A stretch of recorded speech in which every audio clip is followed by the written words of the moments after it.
Today we're going to use this little point and shoot 3D camera to create animated images like this.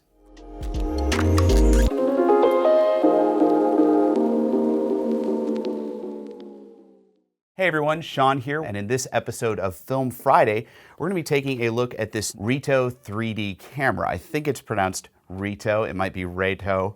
I think it's Reto. Anyway, this is a little point and shoot 3D camera that was crowdfunded. I purchased mine because I'm a sucker for any time a company makes a new film camera. And basically what this camera is it has 3 lenses lined up next to each other. And then you put 35mm film in the back here. And then when you take a picture, it's actually firing 3 photos at the same time with the 3 lenses. And each lens is angled a little bit differently, which means you get a 3D image like this. Now these cameras are not new.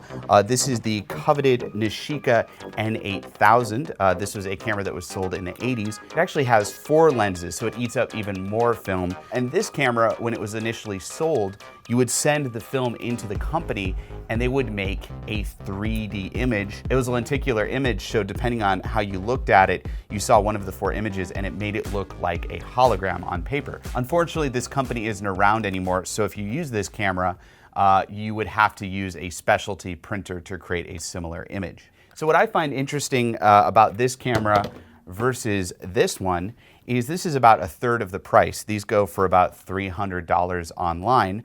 And I think this camera is even a little bit nicer than this one. This camera is super heavy, and it doesn't have to be this heavy. The fact is, this is just a little plastic point and shoot just like this one. The difference is they put lead bars in the bottom of this to make it feel heavier and more substantial. That was actually a thing they did back in the day. Pretty stupid. I mean, you could probably open this up and take out the lead bars, but it's still bigger and bulkier. And yeah, it has aperture setting, so it's a little bit more versatile, but not by much. Now, you are losing one lens with the Reto 3D, so you're not getting as much of a 3D image. There isn't as much coverage, but I actually like that because you can get more shots with this camera. If it's a 24 exposure roll, you'll get 18 photos. And if it's a 36 exposure roll, you'll get 24 photos. So you're still getting quite a few images with this camera. You're not losing that much. What I find fascinating is how similar the Reto 3D is to this Nimslo 3D camera. They look very similar. I've got to think that the designers were definitely influenced by the design of this camera. Now, I would shoot with this one because it's more compact, it's got the 4 lenses. This would be a really fun camera to use. Unfortunately, the shutter is busted. So it's really just a shelf queen right now, and I'm gonna stick with the Reto 3D for the time being. Now, a couple more specs on this camera. It focuses 3 feet to infinity, so you can get pretty close up on your subject. Obviously, you can't do macro shots, but it's good for portraits. It's a 30mm lens, f10 aperture, and it's a 1/125th shutter speed. So this is great for ISO 100 and 235mm film in bright sunlight, but if it's cloudy, the company recommends shooting with 400 or 800. And if you're in super low light, it actually has a built-in flash. You just pull it out right here, listen to it power up, and when you're ready to go, you just take a shot, and it runs on 1 AA battery, super simple to power and replace. So 3D cameras of the past were designed to create holographic prints. But today, what are you supposed to do with a 3D camera? Well, you make GIFs. Or GIFs. I'm sorry, I'm a GIF guy, but you can call them GIFs if you want. But actually, I don't make GIFs. I actually make animated video files. It's way easier, and they play nice on pretty much any social media platform. You can post them in your Instagram stories, post them on Facebook. It's simpler and it's a more supported media today. So let me show you how I create these 3D photo video files. Well, first off, I took this camera out and I photographed a bunch of things. I photographed some people, animals, and some cool statues.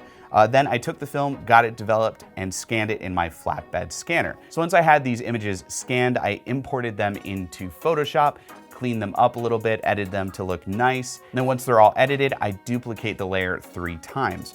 The bottom layer is for the left frame, the middle layer is for the middle frame, and the top layer is for the right frame. You want to take your subject and you want to make sure that it's lined up in the middle of the frame and that the subject in the 3 photos are overlaid pretty much perfectly. Once the 3 photos are overlaid correctly, you're going to want to go through and crop so you remove the edges of the frame. Once you've cropped, you should have 3 frames that when you bounce back and forth between them, they create a 3D image. It's a parallax view, so the background items are gonna move back and forth while the subject stays pretty much the same. It will rotate a little bit. Then I'm gonna just save this as a Photoshop file. Next, I'm going to go into my video editing software. I'm using Premiere, but you can use other video editing software as well. And I'm going to import the PSD. Now there's a couple different options. I'm going to select import as a timeline. I'm going to open the timeline, and then I'm going to take the 3 images, and I'm going to put the left one first, the middle one second, and the right one third, and I'm going to cut them down to 3 frames each.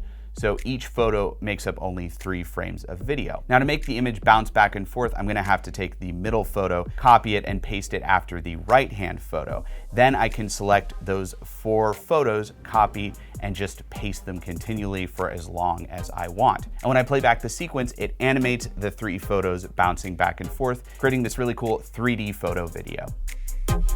Then I just export the video and I can put it wherever I want. I can put it on YouTube, Facebook, Instagram stories, anywhere. It's ready to go, and it's basically an animated 3D photo.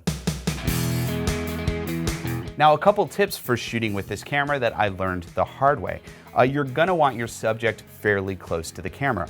The farther away it is, the less the 3D effect is.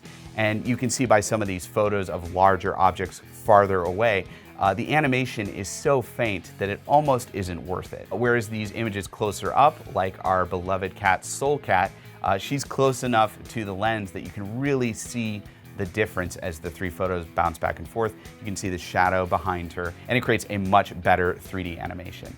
Also, using the flash is key when you're inside to get a correct exposure, but also it furthers the 3D look because it has the shadow behind the subject, and that shadow moves as well. So it really accentuates the animation.